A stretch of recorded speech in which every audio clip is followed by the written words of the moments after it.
Hello everyone. My name is Ricardo, and today I'm going to share my story with you. I hope you'll pray for my soul, because I sold it to the devil, and now I can't find a way out. Something worth mentioning before I begin my story is that when I was a child, I used to receive visits from a very beautiful man with wings, riding a horse. Every night while I slept, he would come for me and take me to a special place with lots of greenery, docile animals, and a beautiful lake. He never forced me to go to that place. My nightly spiritual journeys lasted about 3 years, and I only stopped going because my mother begged me to refuse to go. It's not that she saw him, but I told her about all my nightly adventures. As the years passed, according to my mother, it became increasingly difficult to wake me up. It's not that I had the will or tried to wake up. I didn't feel that, because honestly, at that age, I loved that place and didn't want to leave it. I saw no danger. According to my mother, one of the last times I visited that place, I slept for 16 hours, and since she couldn't wake me, I ended up in the hospital. After that day, I promised my mother I would never go to that place again.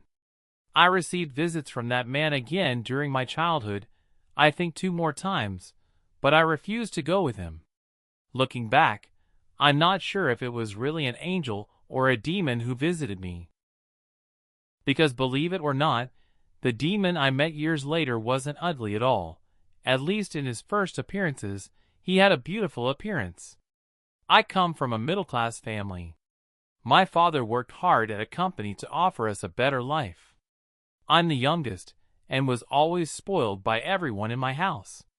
All that adoration harmed me quite a bit, as I became a man incapable of accepting no for an answer. Although my father wasn't that successful, he did everything possible and impossible for me. It was evident that my older sister didn't like him, since besides not giving her love, he wouldn't even buy her a doll. The age difference between my sister and me is 8 years. Her luck was that my mother always made up for that lack of love, and even sold perfumes and costume jewelry to give my sister what she needed. I had everything, from clothes to the best toys. And I studied at one of the best schools in my city, even with school transportation. In contrast, my father's clothes looked like rags, so worn out and in some cases even torn. In short, he was a perfect father to me, as besides providing me with the best, he gave me lots of love and affection. I even saw how cold and rude he was to my sister, but my childish mind didn't allow me to perceive that it hurt her deeply. When I was 11 years old, my life took a terrible turn. My father made the stupid mistake of cheating on my mother, but he soon regretted it. He did everything to make my mother forgive him, and they stayed together for another year. That was one of the worst years of my life, as I lived crying, waiting for them to separate because the fights were constant. Unfortunately, my mother couldn't overcome the pain of the betrayal, and kicked him out of the house. My father threw away 18 years of marriage for a simple fling. The only person who celebrated that separation was my sister, who until then hadn't lived a normal life because my father didn't allow her to have friends, much less set foot outside. I suffered a lot with his departure. I lost my daily companion and couldn't leave home with him since he went to live at his brother's house. I entered a world of bitterness and sadness. Although I loved my mother very much, my father was my hero, my everything. We couldn't see each other daily because of his work.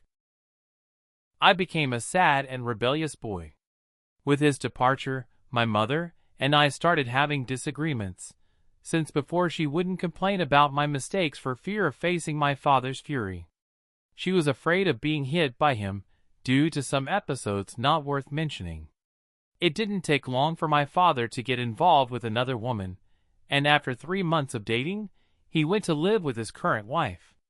I think he rushed because he was suffering a lot from the separation from my mother. Another bad thing happened. His wife became pregnant. Because of this child, my father distanced himself quite a bit from me. He began to alternate his visits on his monthly days off, one visit for me and the other for his new son. Over time, the visits diminished and were reduced to only twice a year, in June and December. He even transferred me to a cheaper school to reduce expenses, but at least he didn't take me out of English course. It was at this school that I encountered a dark world. Drugs. To escape the sadness, I immersed myself in that world, but I didn't stop studying, as I always liked it. I stopped being an attentive and affectionate boy with my family, and became a cold and arrogant kid. I even bothered the neighbors by playing Nirvana and Iron Maiden at full volume. At that time, I was still 13 years old. My mother didn't realize that I had become a drug addict, as she was very busy trying to rebuild her life. She had married my father when she was only 16, so when they separated, she wanted to make up for lost time. She literally lived on the street and only slept at home. Fortunately, my sister made up for our parents' absence by taking care of me with lots of love and patience. I don't know how I managed to continue in the English course, as I only went to class very high. In total, I did 5 years of English, from 13 to 18 years old, at one of the best courses of that time, without repeating a semester. It was during this period that I began to feel a presence. I was very young and didn't know if it was something good or bad. I only know that the energy it emanated made me feel powerful and protected. Many times I asked that thing to show itself to me. I was really imitating the movies I used to watch. Some days, that presence became so strong that it became bothersome. Over the years, I became certain that this presence was evil as I began to hear its voice, and it always induced me to do things against myself. I could feel its satisfaction when I cut myself. At 17, at my sister's insistence, who was like a second mother to me, I enrolled in a tourism guide course. It was my salvation. With 1.5 years of coursework, I got an internship and had no time for the wildlife, as I spent the day working, studied at night, and 3 times a week went to English class in the afternoon. I am very grateful to my sister for helping me take that step in my life, as it was she who pulled me out of the hole. She was my restoring force in adolescence. She made me pray and forced me to take some herb baths. At that time, I didn't know why she did that, but I just obeyed because I knew she wanted what was best for me. It was then that I stopped feeling that presence that was dragging me into the abyss. Soon I learned to control my vices, and it wasn't difficult to stay away from drugs. I'm telling you each step of my life, so you can get to know a little about me and understand what led me to invoke several demons and get answers from one of them. I had the misfortune to seal a pact. It was in this tourism course that I discovered my interest in history. I have a huge facility for learning and memorizing, so I immersed myself in the world of learning history. Perhaps if I had gone to university, I wouldn't have learned as much. As soon as I finished the course, I got a job at a tourism agency and decided to study Spanish, as I wanted to broaden my horizons. I'm a very extroverted and communicative person, so the profession I chose combines perfectly with me. I get along very well with my clients, especially with Americans and English, who are the public I work with most. I'm well known in my field due to my charisma and character, so I'll do my best to preserve my identity. However, in my personal life, I have great flaws, I admit it. I'm very proud, childish, and arrogant. It's enough for me to get a little angry to offend anyone nearby. Despite being 40 years old, when I don't get what I want, I hurt anyone. Whether it's my mother, my father, my sister, any person. As much as I try to change, I can't. It's in my essence. At 21, I got seriously involved with a younger woman. Her name is Gabriella. She was a perfect girl in every way. I was her first love, her first everything. I loved her from the first instant. Despite her young age and little life experience, she was very mature and taught me to act with less childishness, showing me that true happiness was in the small things. With 3 or 4 months of dating, we went to live together. In that same period, she became pregnant. Soon after, Mayana was born, and I knew unconditional love.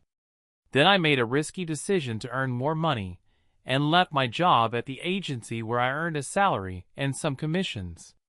At first, I did this to give them both a better life, but soon ambition took over me. I became a freelancer, meaning I started doing work for several tourism agencies. I worked mornings, afternoons, nights, and early mornings, without refusing any type of service. This tripled my earnings. Many of you don't know this, but the profession of tourism guide is very, very lucrative. Of course, for that, it's mandatory to speak at least English. So little by little, I became one of the best guides in my city. I received quality awards for this.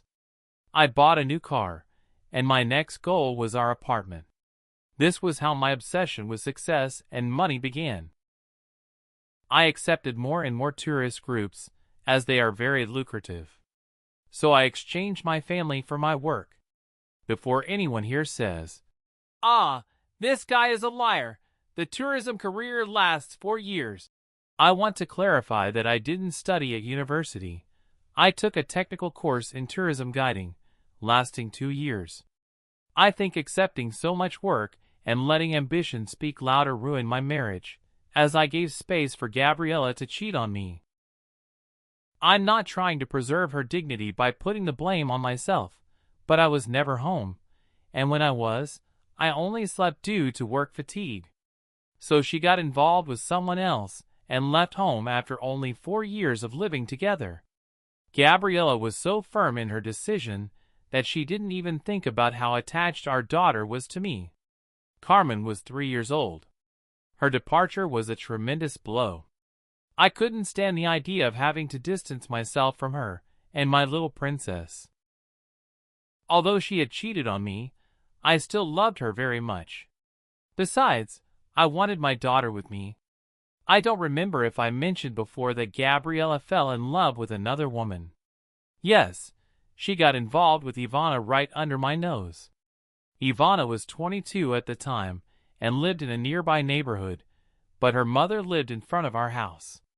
My wife wasn't her first girlfriend. I learned that Ivana had been dating women since she was 14. I couldn't lose her completely. I still had hope, as Gabriella had really loved me very much at the beginning, and we had dreams of a future together. Because of this, I fell into a tremendous depression. It was on one of those days of deep sadness that I heard that voice again, telling me to resort to spells. The voice only stopped when I got up and turned on my laptop. The instant I started researching that topic, I felt completely drawn to the world of witchcraft and the occult.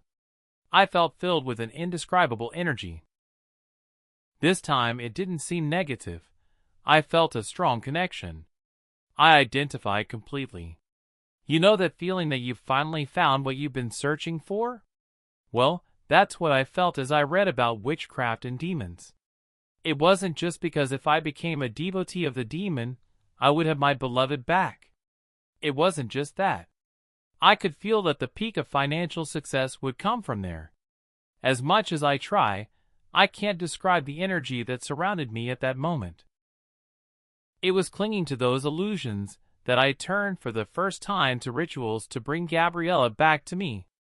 I read several articles on the internet. On those sites, I found invocation prayers and rituals. I did all I could for different demons, hoping that one would listen to me, but I got no results. I could have looked for someone experienced in that field. To be honest, I was ashamed to ask a witch for help with that. My sister, for example, is one of those witches, as since childhood, she has had sharp clairvoyance, and after my father left home, she dedicated herself to the spiritual world. But I was too proud to ask her for that kind of favor. So I decided to do it all on my own, even knowing the risks. Since I wasn't feeling psychologically well enough to work, as I had direct contact with tourists, I was forced to stop a bit to recompose myself. I dedicated my time to discovering what to do to bring Gabriella back to me. I ignored all the negative things I read about the danger of getting involved in that world, the warnings about the high price to pay. But at that moment, I was willing to pay anything to have Gabriella in my arms again, like before. She was a perfect girl. Besides being beautiful, she was sweet and took care of me and our daughter with so much love.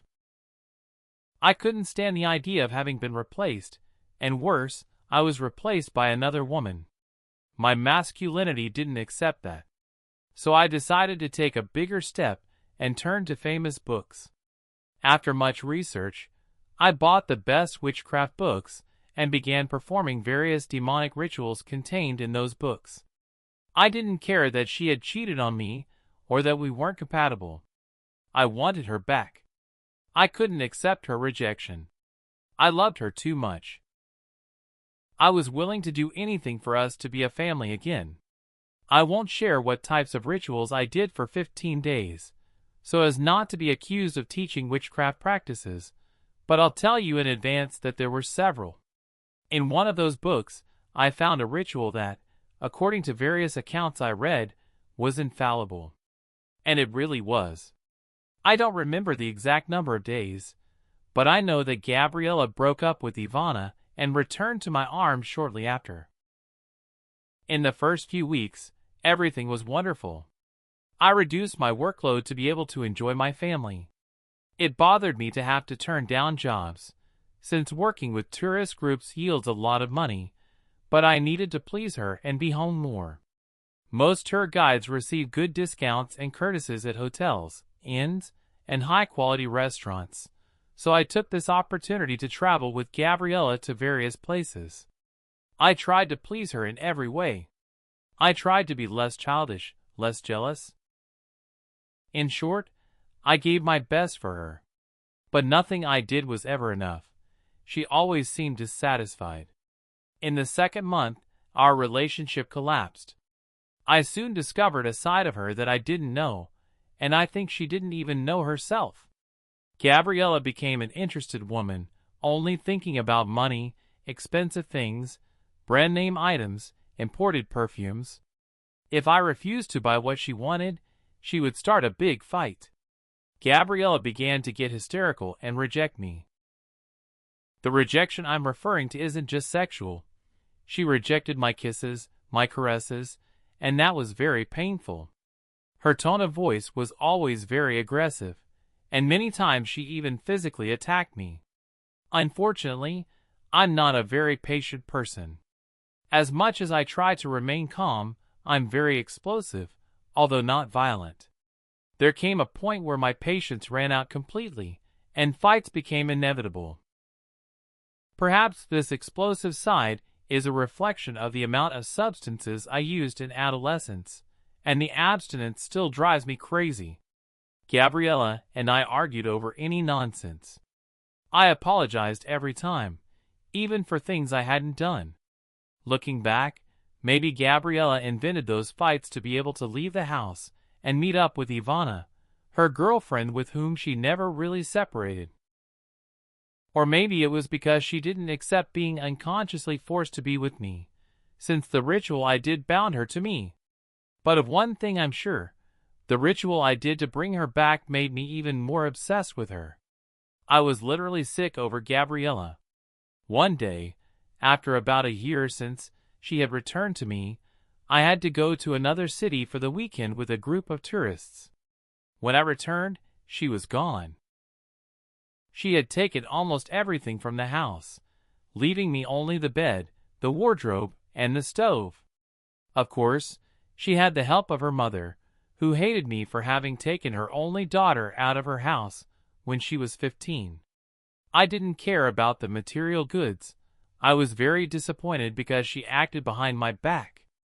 I locked myself in my room and didn't get up for anything except the essentials.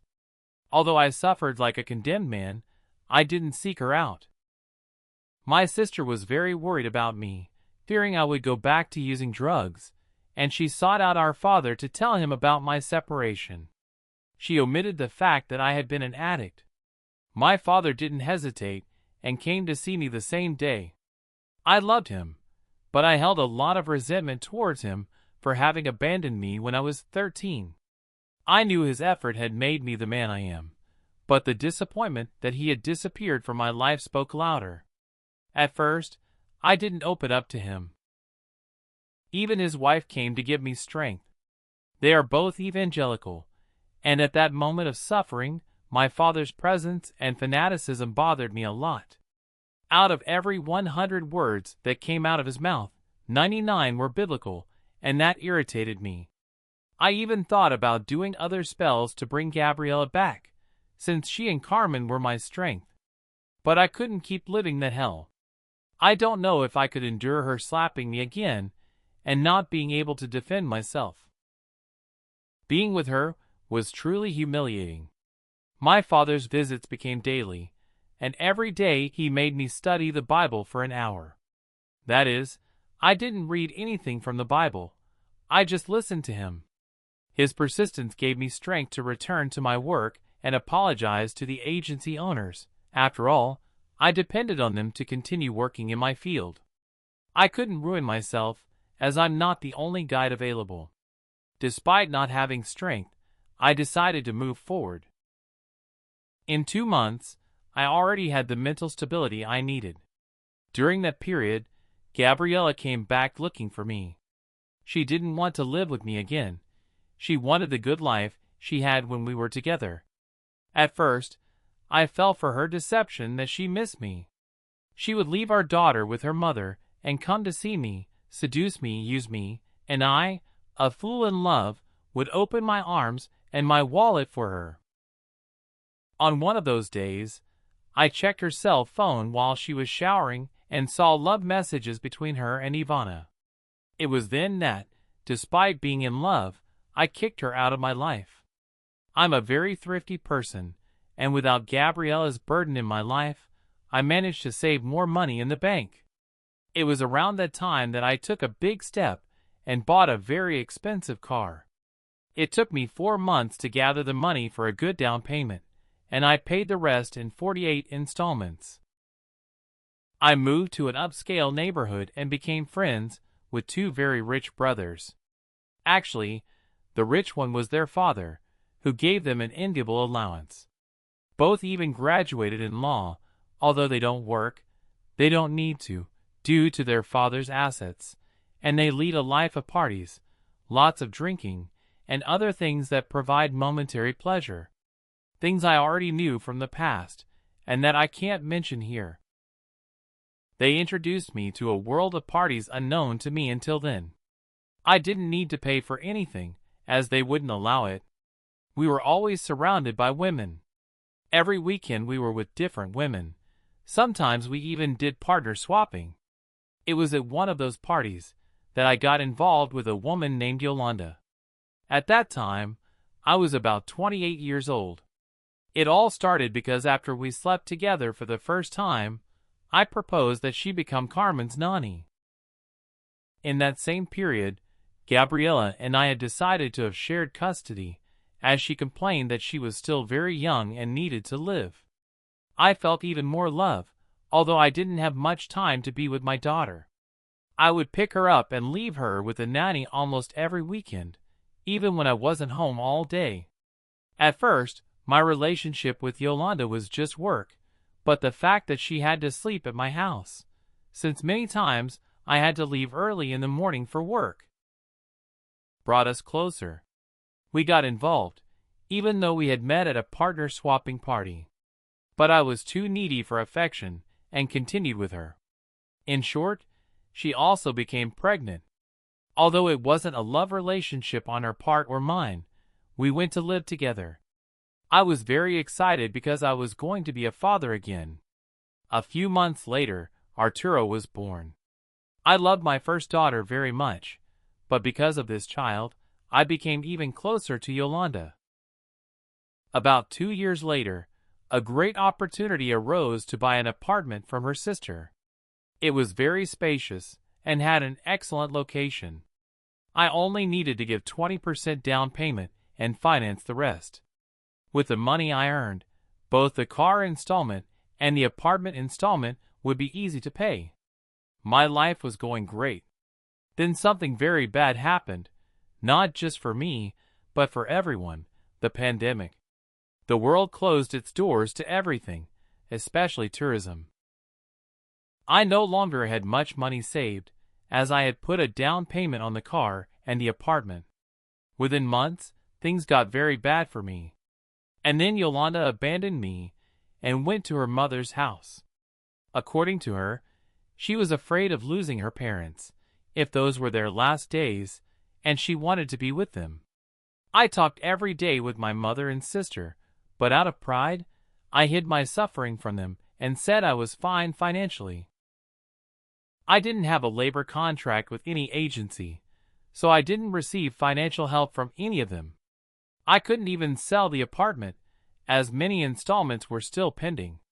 So the little money I still had in the bank helped me continue paying the apartment installments, so I could continue living there. My dear father, who preaches so much love for others to this day, turned his back on me once again. He didn't even call to ask how my health was. I negotiated with the financing company and returned my car. The little money I received from them wouldn't last long, as besides my own sustenance, I had to support my children. I know there were much worse cases than mine, but my life was a true disaster. With 8 months of the pandemic, the circle around me closed, and then came the worst thoughts. I wanted to end my own life, as besides everything, I wasn't prepared to face that poverty. I was raised having the best, and when I got a job, I worked hard and also had the best, which made me an ambitious, proud, and arrogant guy. Being in that situation was the end for me, as I knew that soon I would have nothing to eat. The government subsidy I received I divided for each child so they wouldn't go hungry. I told everything to my mother, and she and my sister started giving me financial help. This brought us much closer, but I felt humiliated. The idea of ending it all pounded more and more in my mind. When I was about to give up, something even worse happened. My daughter was hospitalized in serious condition due to the damn virus. What saddened me most was that at that time, children were not part of the risk group. My daughter was the one chosen to go through that suffering, without me having anything to do to improve her situation. I turned once again to the demons. During that worst week of my life, I did several invocation prayers for 7 very powerful demons.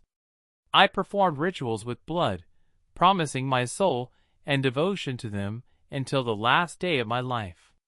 Perhaps this was my biggest mistake, as I didn't do those rituals and promises for just one demon. On one of those nights, after having taken 3 medications to be able to sleep, I fell into a state where I didn't know if I was asleep or awake. An immense cold invaded my room, and although I covered myself with a comforter, that feeling of cold didn't disappear. Although I thought maybe I had a fever, I didn't get up due to the drowsiness caused by the medications. I began to hear low laughter, as if there were about 10 little girls playing in my room. I could hear them running around my bed. I looked around but saw nothing in the darkness. That didn't scare me or make me get up, as I thought it was an adverse reaction from having exaggerated the doses of the sedative. Actually, I was so sad that I was sure nothing that happened that night would affect me. But I was wrong. Then I heard the elevator door slam shut loudly, which made me sit up in bed. Sleep vanished in seconds. I lived on the top floor of a 5-story building, with only 1 apartment per floor, and the elevator was in front of my door. I ran to the living room to check if everything was in order and looked through the peephole, but everything was dark. If there really was someone outside, the motion sensor would have activated. Aware of this, I returned to my room, and when I was about to lie down, I heard a firm voice coming from the living room saying, "Ricardo, get up and come to me." Despite the effect of the sedatives, I felt immense fear due to the smell of sulfur that invaded my room. I knew that voice wasn't human. Without the courage to confront it, I remained trembling and terrified, combining fear with the intense cold. To this day, I wonder why his presence caused that sensation of cold and not heat. He called me again, this time with an even stronger tone. At that moment, I felt so much fear that for an instant I regretted having invoked him. But soon I was overcome by an immense fear of losing my daughter, since that was why I had evoked him. He was there. He had no resemblance to the demons I had seen in illustrations. He was a man like me, but with physical features and a height that made him very tall and strong. At first, I thought that man had come in through the apartment window, but the energy and the smell emanating from him made me realize he was a demon. He looked at me seriously and said he was there to close a deal. I observed him attentively, unable to say a word. I was in shock. He continued and asked me if I really would give him my soul and my devotion if he healed Carmen. My reaction was to kneel and say that I would give nothing more, as that was all I had to offer. He said that if I followed the rules correctly, besides saving Carmen's life, he would give me financial success. But for that, I should follow all the rules, including macabre sacrifice rituals. And of course I accepted. I would do anything to save my daughter. I also established a rule that included the life of my other 2 children. I told him his name, and he told me that he really was one of the 7 I had evoked in prayer. I made it clear to him that if anything happened to any of my children, our deal would be broken. I swear that at that moment, I wasn't thinking about financial success. I asked when I should start doing my part, and he said there was no hurry, since the main thing, my soul, I had already offered him, and at the right time, he would let me know in dreams how I should act. Perhaps if I had backed out of offering my soul, I wouldn't be paying such a high price. My devotion was already enough. Fearing he would ask me to kill someone, I also imposed another rule, saying that was out of the question. He asked me for proof of devotion, and I gave it to him by making a small cut on my arm. After that, I fainted. When I woke up, I was in my bed, and it was already dawn. I had a tremendous hangover and began to question whether I had really gone through that, or if it had all been hallucinations or a terrible dream due to the medication overdose, since in the medication leaflet there are those observations. Soon I felt a strong burning sensation on my arm, and when I looked, I saw the cut. Despite that, I wasn't scared or affected. Actually, I felt nothing. I was invaded by a deep sadness knowing that Carmen was in her final moments. 2 days later, Gabriella called me saying that my daughter had been extubated because she was responding to medications. My ex-wife was jumping for joy and told me that miraculously she had been cured of pneumonia. I was very happy, but at the same time surprised, since the doctors had had a private conversation with Gabriella days before, informing her of the seriousness of Carmen's condition. They had prepared us for the worst. If I'm not mistaken, my daughter was in an induced coma due to the infection that had spread through her body. In short, my daughter recovered and in 10 days returned home. With my daughter's recovery, I began to wonder if what I experienced at night had been real or a hallucination. The cut, the slight smell of sulfur that was still in the air, the miraculous improvement of Carmen, everything indicated that I had really lived through that. Without finding answers, I continued with my life. For the love of my children, I gave up the idea of ending it all. The pandemic taught me a lot, mainly to value family, to be more humble, and I detached myself from the love of money. I had become a materialistic, arrogant, and ambitious man. I humiliated with words anyone who stood in my way, even my own family. Their concern for my well-being during this global crisis, making sure I didn't lack food, made me value the small things.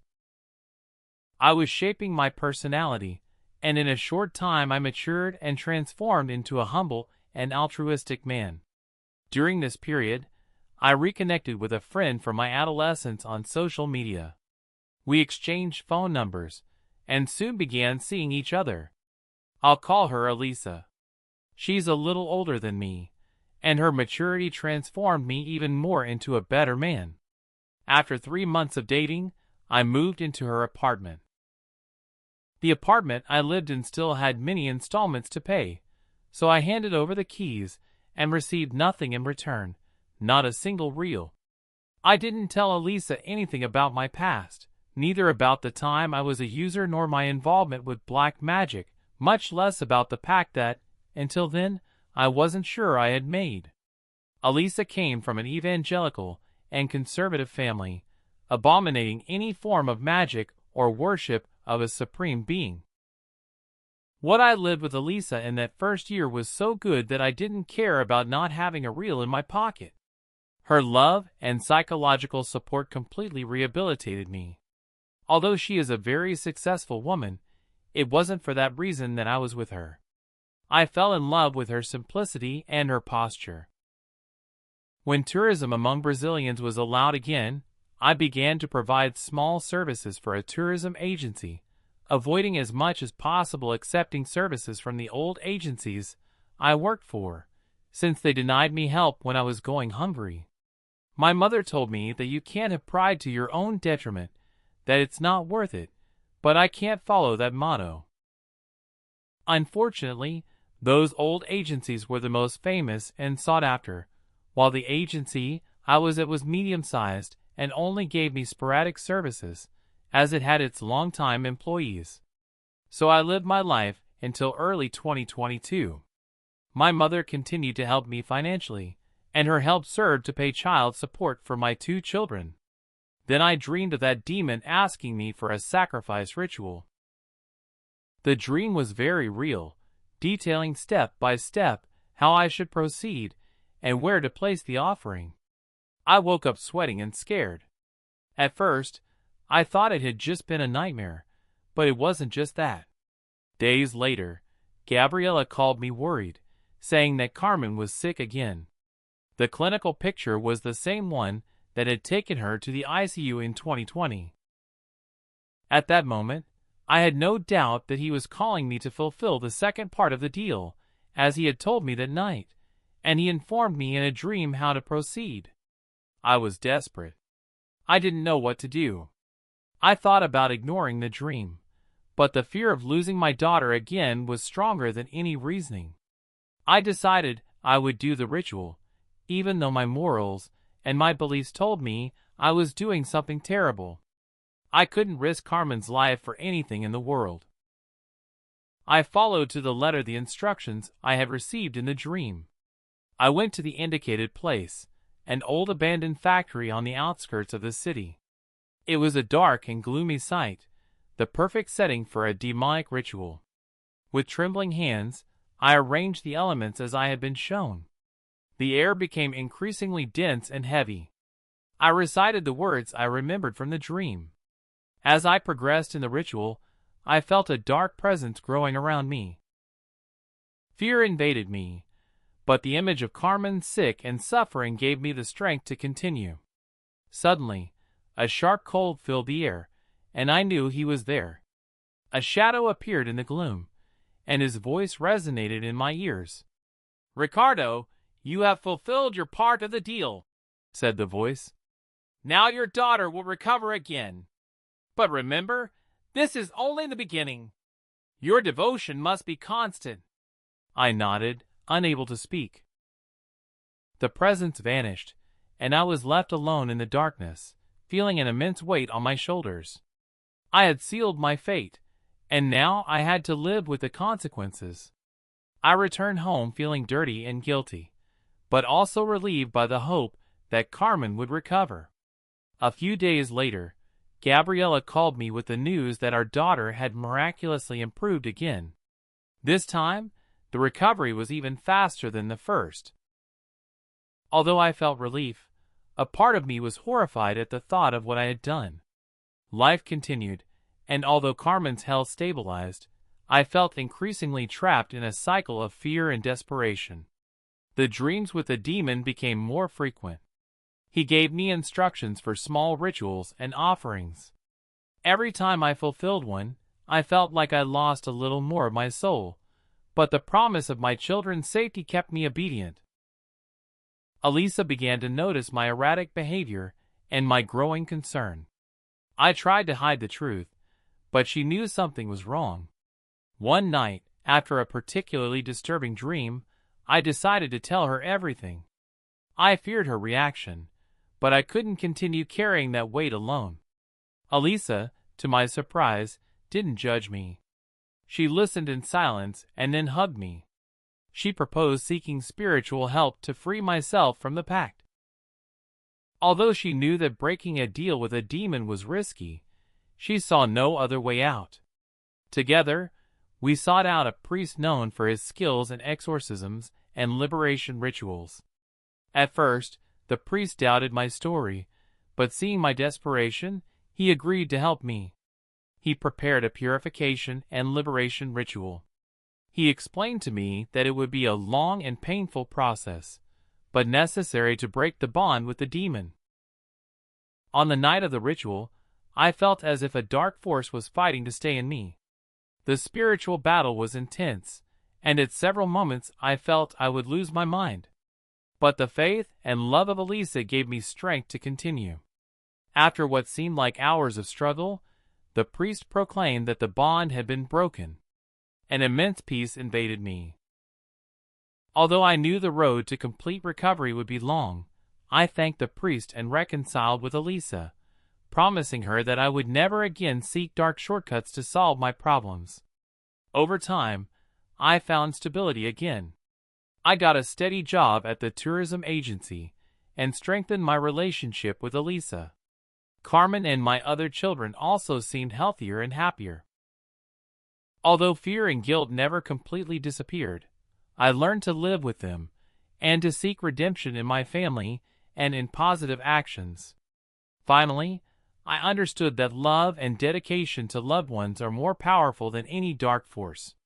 Despite the mistakes of the past, I found a new purpose in life: to protect and care for my family with honesty and love. And although my path was marked by terror and desperation, it was also a story of redemption and hope.